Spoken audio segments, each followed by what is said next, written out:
tuning in to the weekly lesson series again. Like I've been saying all week, this is going to be an intro to metric modulation exercise. Sorry I'm a little late with the lesson. I've been traveling this week. So, for those who are interested and haven't heard about metric modulation before, I assume most people have who are following this page. It is not the same thing, the exact same thing as a regular modulation, which is when you change key in a song, but it is very similar in the sense that you are staying within the same form that you're in or song or whatever, but it's more like shifting gear in rhythm. It's like going from gear 1 to gear 2 to gear 3 to gear 4 in your car. You're still in the same car, but you're just shifting speeds, right? So really all this is just shifting speeds while utilizing the same tempo. So this exercise in particular is inspired by a teacher I had while I was at Temple, an amazing drummer. His name is Byron Landum. This is an adaptation of an exercise he showed me. I just kind of added a little on. So if you don't know who Byron Landum is, again, I assume if you are following this page, you've probably heard of him before. If you haven't, please go check out his stuff. He's ridiculous. He's toured the world so many times, and he's played with Joey DeFrancesco, for example, as a Philly staple. We're just really lucky to have him in Philly, and I feel really blessed to have studied with him. So, without further ado, let's talk about this actual exercise. So, I have my metronome here with a Bluetooth speaker to try to keep myself honest. I know I'm probably going to make a mistake, but better to make a mistake with a metronome and know that I'm messing up than not. So, the tempo we're going to use for this exercise is going to be 65 beats per minute. And this exercise is going to be based on a form of a 12-bar blues or just a 12-bar form. And if you don't know what I mean by that, it's exactly what it sounds like. It's a 12-measure form, and it resets after 12 measures. Obviously, we're playing drums, and we're not playing harmony, so blues doesn't really matter, but that's just how I think about it. So, like I said, with the tempo at 65 beats per minute, we're going to start at our lowest gear, which will be 2 beats per measure, right? And our beats are at 65 beats per minute, right? That's our tempo. So, at first, it's going to start like this. 1, 2, 1, 2. So the next gear we would go to is 3 beats per measure, right? So instead of this being the quarter note, it's going to turn into the dotted quarter note, just so we can fit 3 beats in the same amount of time that we would fit 2 beats at this tempo. So instead of 1, 2, 1, 2, it'll go 1, 2, and 3, 1, 2, and 3, 1, 2, and 3, 1, 2, and 3, right? Okay. Then the next gear we're going to go to is 4 beats per measure. So 1, 2, 3, 4, 1, 2, 3, 4, 1, 2, 3, 4. Okay. The next gear is 6 per measure. So 1, 2, 3, 4, 5, 6, 1, 2, 3, 4, 5, 6. And let me backtrack a little bit. So in the 3 beats per measure, this equals the dotted quarter note, right? In 4 beats per measure, 1, 2, 3, 4, it's half note, right? Excuse me. In 6 beats per measure, this equals a dotted half note. So 1, 2, 4, 5, 6, 1, 2, 3, 4, 5, 6. Excuse me, I'm burping. And lastly, our last gear is going to be 8 beats per measure, which is going to be 1, 2, 3, 4, 5, 6, 7, 8. 1, 2, 3, 4, 5, 6, 7, 8. 1, 2, 3, 4, 5, 6, 7, 8. 1, 2, 3, 4, 5, 6, 7, 8. So each one of these clicks is a whole note, right? So we're going to go 12 measures in each of these gears or speeds or however you want to think about it. And we're going to go up, and then we're going to come back down after 12 measures, okay? So, for example, I'll just give you a short count through, and then I'll try and play it. I'll probably make a mistake, but bear with me. So, 1, 2, 1, 2, 1, 2, and 3, 1, 2, and 3, 1, 2, and 3, 1, 2, and 3, 1, 2, 3, 4, 1, 2, 3, 4, 1, 2, 3, 4, 5, 6, 1, 2, 3, 4, 5, 6, 1, 2, 3, 4, 5, 6, 7, 8, 1, 2, 3, 4, 5, 6, 7, 8, 1, 2, 3, 4, 5, 6, 1, 2, 3, 4, 5, 6, 1, 2, 3, 4, 2, 3, 4, 1, 2, and 3, 1, 2, and 3, 1, 2, and 3, 1, 2, and 3, 1, 2, 1, 2. For me, going up is easier than coming back down. And really the hardest transition for me, and this is my tendency, you all might have different tendencies, the hardest transition for me is getting from the 2 to the 3 going up, and then getting from the 4 to the 3 back down. So again, I'll try this. I'm going to do 12 measures in each gear. I'll try to count as much at the beginning of the measure. So for example, I'll go 1, 2, 3, right? Or 1, 2, 3, 4, 3, 2, 3, 4, 4, 2, 3, 4, 5, 2, 3, 4, 6, or sorry.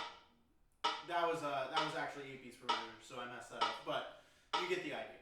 So I'll start it. I'm going to count myself off in 2, 12 measures of 2, then going up in gears and coming back down. Okay?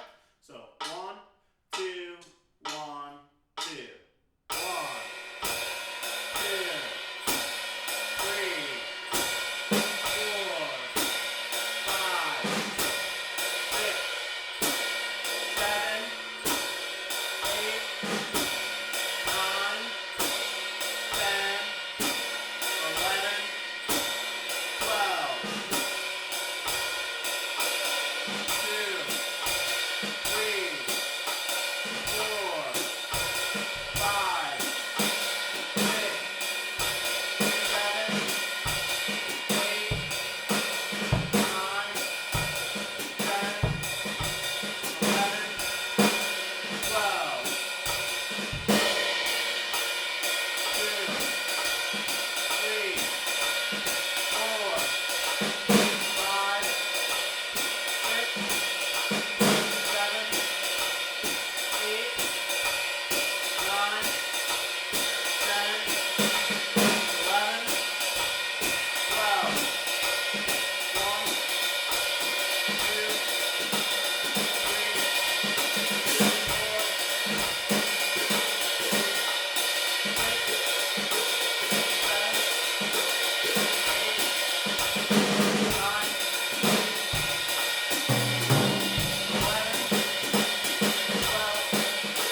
The 3 to the 4 going up was pretty hard for me.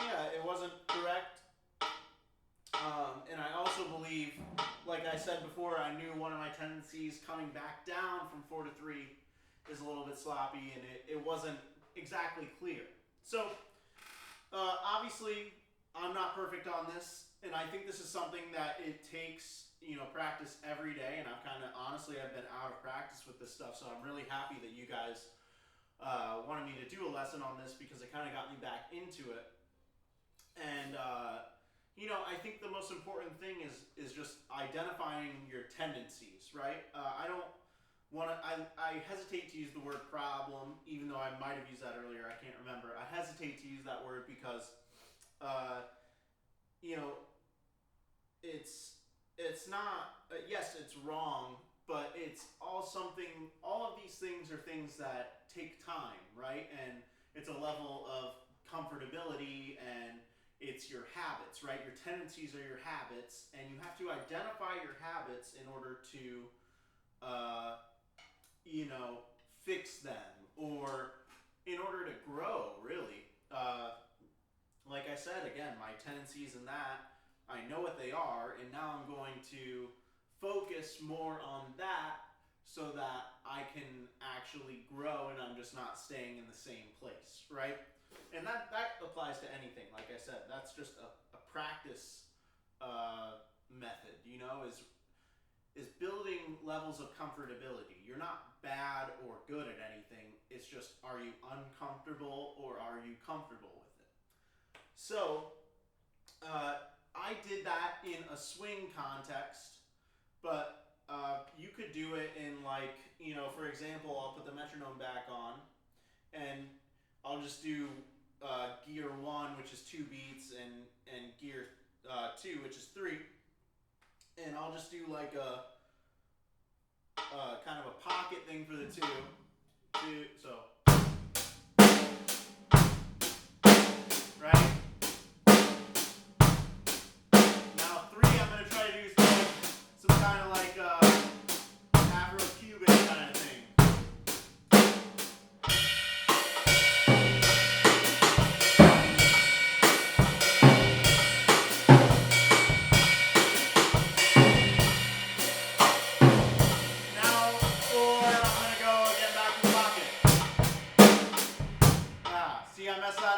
So again, yeah, it's just like knowing your tendencies, right? And these are all things that I'm still trying to grow comfortability with. And yeah, I'm not perfect. These are things that I'm working on too. If you want to check out a great recorded example of metric modulation, I would really recommend checking out Tony Williams on Miles Davis Footprints from the album Miles Smiles. And if you really listen to that, the tune is in 3 or really 6/4, and the bass line goes boop boop boop beat it to 1 2 3 4 5 6, right? And Tony Williams kind of shifts around, and he'll turn that into he'll metrically modulate and shift back a gear, or he'll shift up a gear, or he might even shift up 2 gears. So take a listen to that if you haven't before. Again, it's Footprints on the Miles Davis album Miles Smiles, and that tune was actually composed by Wayne Shorter, and again, the drummer is Tony Williams. I'm sure most of you all know this. But yeah, just keep working, and if you have any questions, please send me a DM. Like I said, this is kind of rough. I'm still working on it, so I'm getting back into it. So, hope you can join with me in the process. So, thanks again, everybody, and stay tuned. I'll have a few more lesson videos coming your way soon, and just hope everybody's staying safe and having a good holiday season, and enjoy your weekend. Thanks.